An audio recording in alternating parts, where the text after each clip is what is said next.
कब तक ये दोगला पॉलिसी चलता रहेगा?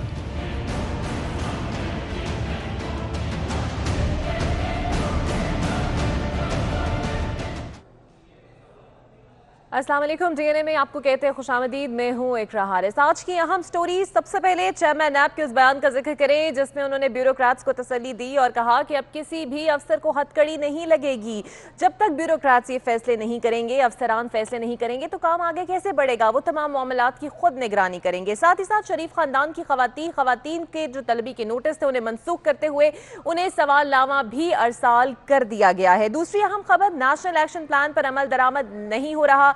बिलावल भुट्टो जरदारी ने कहा है और उन्होंने ये भी कहा है कि हुकूमत अब तक ये फैसला नहीं कर सकी कि वो शोहदा के साथ है या फिर कातिलों के साथ है। वो हजारा कम्युनिटी से वहां पर मिलने गए, ताज़ियत करने गए और वहां पर उन्होंने मीडिया से बात करते हुए कहा कि आज तक इमरान खान साहब ने एक भी इजलास नेशनल एक्शन प्लान पर नहीं किया, नेक्टा का कोई भी इजलास नहीं हुआ। ये दोगली पॉलिसी हमें समझ नहीं आ रही। अब से कुछ देर पहले फवाद चौधरी साहब ने भी इसका खासा जवाब दिया है अपनी प्रेस कॉन्फ्रेंस पर, सर ही बात करेंगे।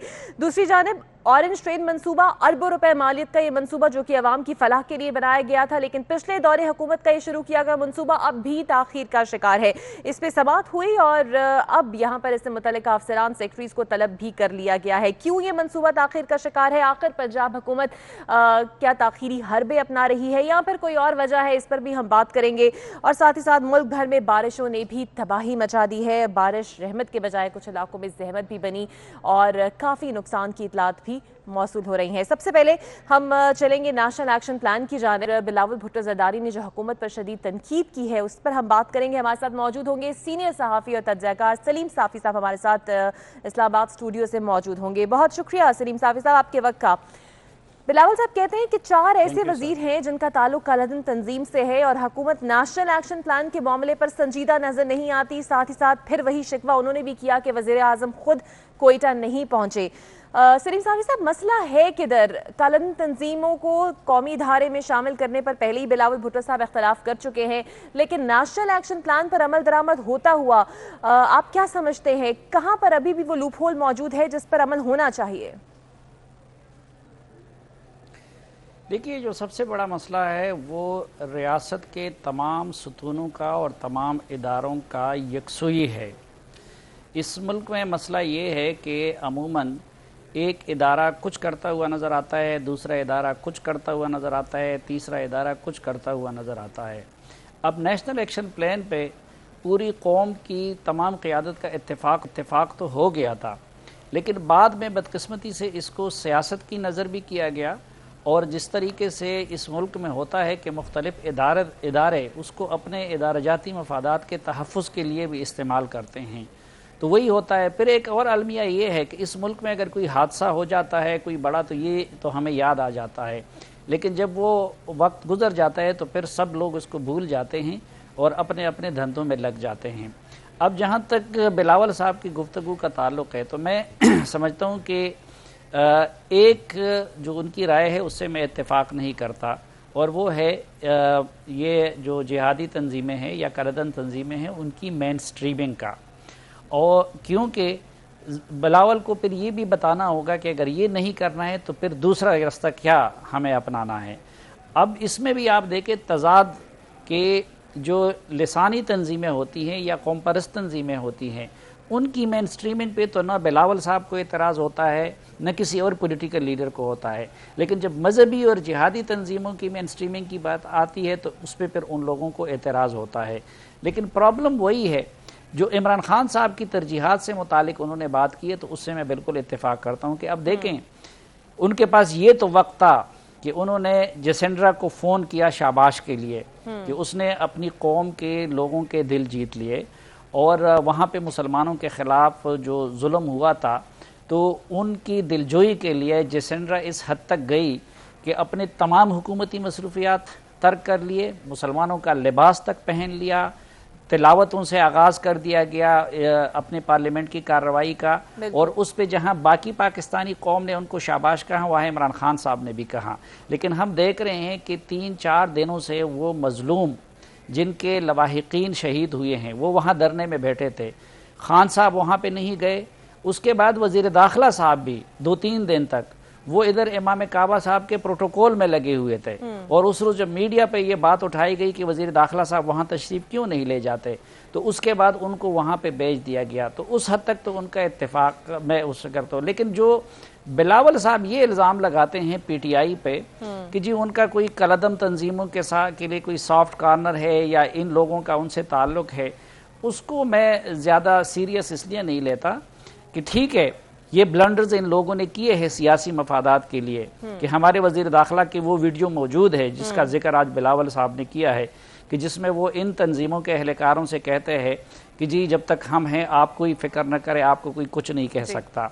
इसी तरह ठीक है असद उमर साहब की इलेक्शन कैंपेन के दौरान उस तरह के लोगों के साथ तस्वीर होंगी, लेकिन उसकी बुनियाद पे पीटीआई को उन तंजीमों से जोड़ना मेरे ख्याल में ये किसी हद तक सियासत ज़्यादा है और इसमें दलील की कमी है। अच्छा साफी साहब, आपने जिक्र किया कि नेशनल एक्शन प्लान पर इदारे भी एक पेज पर होना ज़रूरी है। अभी कुछ देर पहले फवाद चौधरी साहब प्रेस कॉन्फ्रेंस कर रहे हो तो उन्होंने कहा कि मुकम्मल तौर पर अमल दरामद हो रहा है, तमाम इदारे एक पेज पर भी मौजूद हैं।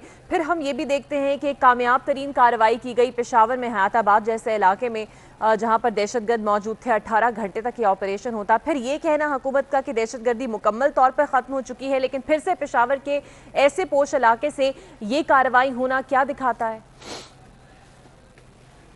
नहीं, पहली बात तो ये कि कामयाब तरीन कार्रवाई उस लिहाज से तो होगी कि उसमें उन लोगों का ख़ात्मा कर दिया गया और इससे कबल कि वो कोई कार्रवाई करते उनके ख़िलाफ़ कार्रवाई हुई।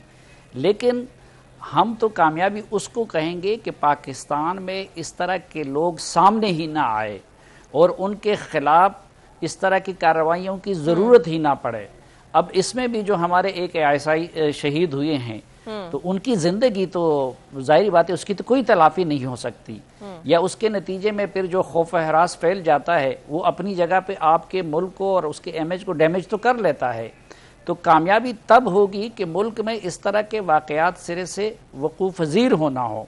अब 2 दिन पहले जो कोयटा में हुआ तो उधर तो कामयाब कार्रवाई नहीं हुई क्योंकि न उसका पहले से सुराग लगाया जा सका, न उन लोगों को रोका जा सका और वो अपनी कार्रवाई करने और दर्जनों लोगों को शहीद करने में वहाँ के दहशतगर्द जो थे वो कामयाब हो गए। जो नेशनल एक्शन प्लान कह दे कि आज उन्होंने नेक्ट्रा का भी जिक्र किया, नेक्ट्रा का इदारा बनाया गया था इस पे अमल दरामद के लिए, बल्कि इससे पहले मुख्तलिफ इदारों के दरमियान कोऑर्डिनेशन के लिए। आज तक उसकी हैसियत एक डाकखाने से ज़्यादा कुछ नहीं, क्योंकि कुछ इदारे अपने इख्तियारात उसको देना ही नहीं चाहते, उसको मजबूत करना ही नहीं चाहते। अब प्राइम मिनिस्टर साहब ने, एक मैं बिलावल साहब की इतला के लिए अर्ज़ करूं कि एक इजलास इमरान खान साहब ने किया है नेक्टा का, लेकिन जब इजलास उन्होंने बुलाया तो उनको सुनने की बजाय उन्होंने खुद उनके सामने एक लंबी चौड़ी तकरीर की और उसके बाद ये रिपोर्ट तलब की कि मुझे बताया जाए कि इस इदारे को ख़त्म कर देना चाहिए या इसको कंटिन्यू रखना चाहिए। और आज तक न उन्होंने फिर उस रिपोर्ट का पूछा है और नेक्टा के हुक्काम हैरान हैं कि पता नहीं प्राइम मिनिस्टर साहब का मूड क्या है कि वो हमारे इदारे को ख़त्म करना चाहते हैं या कि नहीं उसको कंटिन्यू करना चाहते हैं। दूसरा, जो नेशनल एक्शन प्लान में जो कुछ नुकात है वो मुख्तलिफ आपके स्टेट के इंस्टीट्यूशन और मुख्तलिफ इदारों से मुतालिक है। मसलन उसमें मदारिस का मामला है, तो मदारिस की मामले की इस वक्त जो हुकूमत है न उनको अंडरस्टैंडिंग है, न आज तक हम ये डिसाइड कर चुके हैं कि उसको हमारी एजुकेशन मिनिस्ट्री ने करना है, उसको हमारी इंटीरियर मिनिस्ट्री ने करना है या हमारे किस दूसरी मिनिस्ट्री ने करना है। उसमें मसलन फाटा की मेन स्ट्रीमिंग का मामला था तो उसकी कानून साजी तो हो गई और वो कबायली इलाकों में मर्ज हो गए, लेकिन इस हुकूमत ने और इससे पहले की तमाम मुल्क की सियासी क़यादत ने जो 100 बिलियन पर ईयर उनके लिए वादा किया था, आज तक इमरान खान साहब की हुकूमत साल गुजरने को है और उनको 30-40 बिलियन भी नहीं ज़्यादा टेंशन इस मामले पर नहीं दी जा रही। जिस तरह आज बिलावल साहब ने भी कहा कि सारी तवज्जो जो है वो सियासी दबाव ऑपोजिशन पर रखने के लिए है, और आपको लगता है कि इस मामले पर तवज्जो कुछ कम हो रही है हुकूमत की? देखिए, पाकिस्तान में बदकिस्मती ये है कि लोग जब हुकूमत में होते हैं तो उनका एक मौक़िफ़ होता है, जब अपोजिशन में होते हैं तो उनका दूसरा मौक़िफ़ होता है। जब इस्टेब्लिशमेंट के साथ एक तरह के ताल्लुकात होते हैं तो इन्हीं इश्यूज़ पे एक मौक़िफ़ होता है, जब अपोजिशन में चले जाते हैं तो दूसरा मौक़िफ़ होता है। मसलन मैं आपको बताऊँ कि ड्रोन हमलों के ख़िलाफ़ इस मुल्क में पहला मुज़ाहरा अवामी नेशनल पार्टी ने किया था, लेकिन फिर जब अवामी नेशनल पार्टी हुकूमत में थी तो ऑपरेशन से मुतालिक या ड्रोन हमलों से मुतालिक उनका मौक़िफ़ कुछ और था। इसी तरह आपने देखा होगा कि पीटीआई का मौक़िफ़ वो हुकूमत में कुछ और होता है, अपोजिशन में कुछ और होता है। जब किसी ज़माने में इमरान खान साहब को हमारे मुल्क के जो ताकतवर हल्के हैं वो वज़ीर आज़म नहीं बना रहे थे, तो आपने देखा होगा कि इंडिया जाके भी इमरान खान साहब ने लश्कर तैयबा और इस तरह की तंजीमों के बारे में यही लहजा इस्तेमाल किया। लेकिन फिर आप देखें कि मियां नवाज शरीफ जी वो फिर ये भी कह देते हैं कि यू टर्न लेना अजीम लीडर की पहचान होती है। मैं चाहूंगी कि इससे पहले कि हम ब्रेक पे जाएं, आप थोड़ी सी इस बात पर भी रोशनी डाल दें कि चेयरमैन नैब ने अब ये कह दिया है कि आइंदा किसी भी ब्यूरोक्रेट को हथकड़ी नहीं लगेगी, यानी जो ब्यूरोक्रेट्स हैं वो बगैर किसी दबाव के और डर के जो हैं वो फैसले कर सकते हैं, ठोस शवाहिद के साथ ही कार्रवाई होगी। आपको लगता है नैब पर भी कुछ खासा दबाव रहा जिसके बाद ये फैसला अब उन्हें करना पड़ा? नहीं, एक तो ये है कि मैं इसको वो पहले उससे जोड़ना चाहूँगा जी कि देखें, आज अगर बिलावल साहब और उनके वालिद और उनकी पार्टी ज़ेर अताब ना होती और अगर उनका शेयर होता मरकज़ी हुकूमत में, तो वो उसी तरह हमारे इदारों की तर्जुमानी कर रहे होते जिस तरह इमरान खान साहब कर रहे हैं जी। और अगर इमरान खान साहब बाहर होते तो फिर वो यही लहजा इस्तेमाल करते जो इस वक्त बिलावल साहब कर रहे हैं। अब देखिए, यही बातें थी जो कि नवाज शरीफ साहब के ज़ेर सदारत वो कौमी सलामती की कमेटी में डिस्कस हुई थी। इन्हीं तंजीमों के ख़िलाफ़ कार्रवाई का कोई गलत काम नहीं हुआ था, कोई झगड़ा नहीं हुआ था, लेकिन उस वक़्त चूँकि नवाज शरीफ को सबक सिखाना मतलूब था, तो उसमें डॉन लीक्स बरामद करके उस सारे मामले का क्या हशर कर दिया गया। न उन तंजीमों का मामला हल हो सका, बल्कि उल्टा वो चीज़ उनके गले में डाल दी गई। आज अगर यही हुकूमत वही बात पब्लिकली कर रही है, अवाम के सामने कर रही है, दुनिया के सामने कर रही है, तो ये क्रेडिट हो गया और उस वक़्त वही काम नवाज शरीफ के लिए गद्दारी हो गई। इसी तरह इस वक्त नैब जो कुछ कर रहा है और नैब को जिस तरह एक टूल के तौर पर पॉलिटिकल अपोनेंट्स के खिलाफ इस्तेमाल कर रहा है, तो अगर नैब का ये रवैया हो तो वो नेशनल एक्शन प्लान का मामला हो, वो खारजा पॉलिसी का मामला हो, वो इंटरनल सिक्योरिटी का मामला हो, न पीपल्स पार्टी इस हुकूमत के साथ ताउन करेगी, न मुस्लिम लीग नून इसके साथ करेगी। उन इश्यूज को एड्रेस करने के लिए कौमी यकजहती की जरूरत है और वो नैब जैसे इदारों के और इन जैसे वजीरों के और उनके इस लहजे के होते हुए वो कौमी यकजहती हम हासिल नहीं कर सकते। ठीक है, बहुत शुक्रिया सलीम साफ़ी साहब हमारे साथ मौजूद थे और बड़ी तफसील उन्होंने गुफ्तगू की। इस पर हम मजीद बात करेंगे, नून लीग का भी हम मौक़िफ़ लेंगे क्योंकि शरीफ ख़ानदान की ख़वातीन को अब सवालनामा पहुँचा दिया गया है, इस पर भी बात करेंगे लेकिन एक ब्रेक के बाद।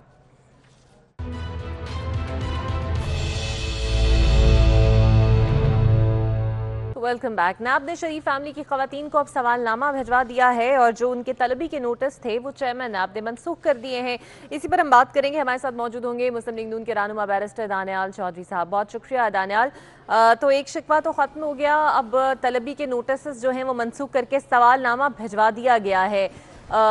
इस कार्रवाई से कुछ मुतमईन नज़र आती है अब नून लीग, क्योंकि काफ़ी गुस्सा भी दिखाया गया था हमजा शहबाज की जानिब से इस मामले पर। बिस्मिल्लाहिर्रहमानिर्रहीम। इकरा, हमारे माशरे में बड़ी बुराइयां हैं, बड़ा गंद है, लेकिन कुछ हमारी सोसाइटी में, इस माशरे में अच्छी चीज़ें हैं और वो है माँ बहन बेटी की इज़्ज़त, पर्दे का तसद्दुक़ और उसकी रिस्पेक्ट करना। देखिए, आज जो इस सोसाइटी में बड़े लोग जानते हैं कि हाँ, वालिदैन बेटियों के नाम, अपनी बहुओं के नाम, ये ख़ास तौर पे बेटियों के नाम बहुत चीज़ें करते हैं जिनको उनको कारोबारी तौर पे तरीके का पता ही नहीं होता, जिनका ना कारोबार से ताल्लुक़ होता है, ना बिज़नेस से कोई ताल्लुक़ होता है, ना किसी और चीज़ का। They usually, and I am talking about house hold women. ये जब ये जानते हुए कि वो वर्किंग वेमेन नहीं है, वो अलीमाबाजी की तरह कोई काम नहीं करती, सिलाइयों से अरबों रुपया नहीं बनाया, लेकिन फिर भी आप इन चीज़ों की शर्म और हया ख़त्म करके आप उनकी तलबियाँ करो, आप उनको बुलाओ कोर्ट्स और कचहरी में, जिनका कोई ताल्लुक़ नहीं, उनको पता है कि तो I don't know what society और व्हाट माशरा are we talking about and where are we taking these things. कि नैब ने हमने हमेशा कोशिश की अपनी हुकूमत में ऐसी विक्टिमाइजेशन, ऐसी बातें, ऐसी हरकतें ना हो, लेकिन ये बड़ा अनफॉर्चुनेट है कि आज हम उस चौराहे पे आके खड़े हो गए हैं कि जहाँ माँ बहन बेटी की इज़्ज़त, यहाँ इज़्ज़त महफूज नहीं है, या माँ बहन बेटी को हम कचहरियों और नैब के दफ्तरों के सामने 5-5 घंटे के लिए बैठा देते हैं और सवालनामे देते हैं। देखिए, आपके पास हमजा शहबाज, पूरी फैमिली, शहबाज साहब की पूरी फैमिली मौजूद है, जिससे सवालनामा चाहिए, जिससे जवाब चाहिए आप मांगे। लेकिन ये अनफॉर्चुनेट है जो तरीका और जो रवैया हमारे साथ किया जा रहा है, और जो आगे भी इस सोसाइटी में जो हम प्रिंसिपल और एग्जाम्पल सेट कर रहे हैं। देखिए, आप ये सवालनामा अलीमा बाजी को तो नहीं भेज सके। जो शवाहिद रखे जा रहे हैं और जिस तरह जिक्र भी किया जा रहा है, और हम देख रहे हैं मनी लॉन्ड्रिंग का भी जोड़ा जा रहा है सिलसिला शरीफ खानदान के साथ, शहबाज शरीफ के दोनों बेटों के साथ, तो तहकीकात हो जाना इसमें कोई बुराई तो है नहीं। अगर वो सारी डिटेल्स, अब जिस तरह सवालनामा दे दिया है, अगर वो डिटेल्स उनके साथ शेयर कर लें तो इसमें कोई मसला तो नहीं है। अब नोटिस तो उन्होंने वैसे ही वापस ले लिए हैं। देखिए, कौन सी मनी लॉन्ड्रिंग, यहां तो बात है फॉरेन फंडिंग की, और यहां बात है जो उन केसेस, उन अकाउंट्स की जो मिसयूज किए गए। और वो अकाउंट्स किसके थे? वो पाकिस्तान तहरीक इंसाफ के। अगर वो पाकिस्तान तहरीक इंसाफ के अकाउंट्स नहीं हैं तो फिर फॉरेन फंडिंग का केस क्यों उन्होंने हाई कोर्ट में उसकी जुरिस्डिक्शन को चैलेंज कर दिया है? इलेक्शन कमीशन में उन्होंने क्यों जुरिस्डिक्शन को चैलेंज किया कि इलेक्शन कमीशन हमसे सवाल नहीं पूछ सकती, इनके ऊपर डॉक्यूमेंट्स नहीं मांग सकती? ये तो हमारा केस था कि ये इनके केसेस हैं जिनसे मनी लॉन्ड्रिंग की। ये हमारा केस था कि ये इनके अकाउंट्स हैं जहां फॉरेन फंडिंग से इनके अकाउंट्स आते रहे और बेनामी अकाउंट्स थे। जो सिंध में बात करते हैं, चीखे मारते हैं कि वहां कभी पान वाले से निकल आया, कभी कुल्फी वाले के अकाउंट से पैसे निकल आए, तो वही केस हमने इलेक्शन कमीशन ऑफ पाकिस्तान में पाकिस्तान तहरीक इंसाफ के खिलाफ जमा कराया। लेकिन अनफॉर्चुनेटली उसको फेस करने के बजाय, उसको जब उसके बारे में जवाब देने के बजाय, इन्होंने अपना हाई कोर्ट में उसके अगेंस्ट उनकी मेंटेनेबिलिटी या उसको इलेक्शन कमीशन सुन नहीं सकता, उसके ऊपर इन्होंने चैलेंज कर दिया। लेकिन तो जब भी आप सवाल पूछते हैं, आप उनको आज भी फवाद चौधरी साहब ने प्रेस कॉन्फ्रेंस की और उन्होंने कहा कि जो तोहफे हसन हुसैन नवाज ने बरतानिया को दिए हैं वो भी हम वापस लेकर आएंगे। मनी लॉन्ड्रिंग के हवाले से जो उन्होंने एक ट्री बनाया है उस पर उन्होंने कहा कि काबीना इजलास ने बड़ी तशवीश का भी इजहार किया गया, FIA इस मामले को देखेगी। यानी हुकूमत जो है उसने अपने हथियार जो है वो तमाम मजबूत कर लिए हैं, ऐसा लगता है मनी लॉन्ड्रिंग के खिलाफ। देखें जी, इनकी मैं ना मानू ब्रिगेड, जब इनसे लोग मईशत का सवाल करते हैं, जब इनसे लोग डॉलर की बात करते हैं, जब इनसे इनकी नाअहलियों की बात करते हैं और फिर कंपैरिजन करते हैं मुस्लिम लीग नून की हुकूमत से और कहते हैं कि आप लोग इतने नालायक हो कि आपको यह भी नहीं पता कि आपके मिनिस्टर्स जिस बंदे के बारे में स्टेटमेंट के बारे में बात कर रहे हैं वो उस बंदे को फौत हुए 1 साल हो गया। जब लोग इनसे कहते हैं कि आपको ये, आपके मिनिस्टर्स को यह भी नहीं पता कि बिजली और गैस के बिल्स किस तरह पड़ने हैं, जब आपके मिनिस्टर को यह भी नहीं पता कि MBTU और BTU के बीच में फर्क क्या है, तो इस चीज का जवाब ये देते हैं कि हम करप्शन के ऊपर इनकाउंटर कर रहे हैं, हम करप्शन के केसेस को सामने लेके आ रहे हैं। ये इनका सवाए एक झूठा ढोंग और ऐसी बातें करने के अलावा अगर इसमें कोई हकीकत होती तो आज हुसैन नवाज के अगेंस्ट इंटरपोल में इनकी एप्लीकेशन एक्सेप्ट होती, इंटरपोल में एक्सेप्ट होता कि जो इनका केस है वो वाकई इतने शवाहिद हैं कि उनके इंटरपोल पूरी दुनिया में चलता है, पूरी दुनिया में आपके लोग पकड़ के लेके आता है। लेकिन इंटरपोल ने उठा के इनका केस रद्द कर दिया। जहां इन्होंने पहले बदनामी का इन्होंने इनका अपना मुंह काला करवाया, ये आगे भी करवाएंगे कि उनके पास ना कोई हकीकत है, ना इन चीजों में कोई सच्चाई है, और अगर सच्चाई होती तो ये सामने आती। लेकिन ये अनफॉर्चुनेट है, जब भी आपने पाकिस्तान की ग्रोथ की बात की, जब आपने इनसे सवाल पूछा तो ये आज भी ऑपोजिशन में है। अपनी कारकर्दगी, अपनी सच्चाई, अपनी चीजों का जवाब देने के बजाय ये दूसरों के ऊपर तोहमतें और उनकी बातें कर रहे हैं, क्योंकि इनके पास हकीकत में, असल में, रियलिटी में, ग्राउंड में कुछ दिखाने के लिए, अवाम को बताने के लिए कुछ नहीं है।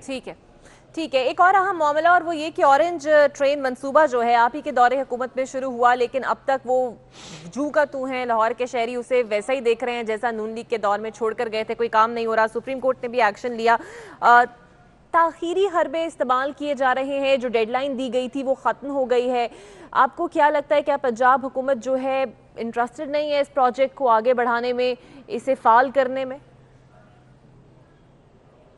देखें जी, आज इनकी हुकूमत का हाल ये है कि जो इलाका, जो गली, जो मोहल्ला पिछले 8 महीने से बारिशों की वजह से ख़राब हुआ है उस पर एक पैच नहीं लगा सके।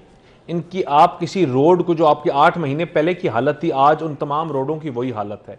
आप इनके पेशावर मेट्रो की बात कर रहे हैं, जहां उनको 23 मार्च को इन्होंने ओपनिंग करनी थी, फिर सॉफ्ट ओपनिंग करनी थी और फिर उससे सारी चीज़ों से भाग गए, वो उसी तरह पड़ी हुई हैं। देखिए, इनकी इनकॉम्पिटेंस और बैड मैनेजमेंट वो हर जगह नजर आती है। ये ब्यूरोक्रेसी ने काम नहीं करने होते, ये पॉलिटिशियंस को, जो आपके लीडर्स होते हैं, उनको करवाने पड़ते हैं। लेकिन इनकी इनकॉम्पिटेंस इस तरह हर जगह से निकल रही है, इस तरह हर जगह से निकल कि आपके सामने चीजें पड़ी हैं, जो चीजें जो 8-8, 9-9 महीने में पूरे किए जाए, जो 8 महीने में इनको शुरू भी नहीं कर सके, ठीक है। और इनके दौर के हैं। और जब अगले आने वाले 4 साल में भी आप यही देखेंगे कि ये रोज एक्सपोज होंगे, रोज इस तरह की झूठी बातें करेंगे, रोज इस तरह के ड्रामे करेंगे, लेकिन सच्चाई का सामना नहीं कर सकेंगे। अभी तो आपको जब लोगों को पता चलेगा, जब में आपकी 12,000 में 11,000 मेगा होगी, जब 30 घंटे की फिर लोड शेडिंग होगी, जब यहां गैस के बिल फिर डबल आएंगे सर्द गर्मियों में, हाँ जी, ये तो लोगों को पता चलेगा। जब अभी IMF के पॉइंट्स एक्सेप्ट करने के बावजूद में और होगा, डॉलर 160 होगा, ठीक तो है, आप कोशिश ये करेंगे लोगों इस को पर फिर हम जब लोग इनसे पंजाब जवाब हुकूमत का मांगेंगे भी तो इसी तरह की ये बातें करेंगे। बिल्कुल, हम कोशिश करेंगे। बहुत शुक्रिया दानियाल के इस पर हम पंजाब हुकूमत का भी मौक़िफ़ ले सके, लेकिन सुप्रीम कोर्ट ने आज सेक्रेटरी ट्रांसपोर्ट और सेक्रेटरी फाइनेंस को भी इस मामले में तलब किया। एक ब्रेक लेते हैं और ब्रेक के बाद आते हैं।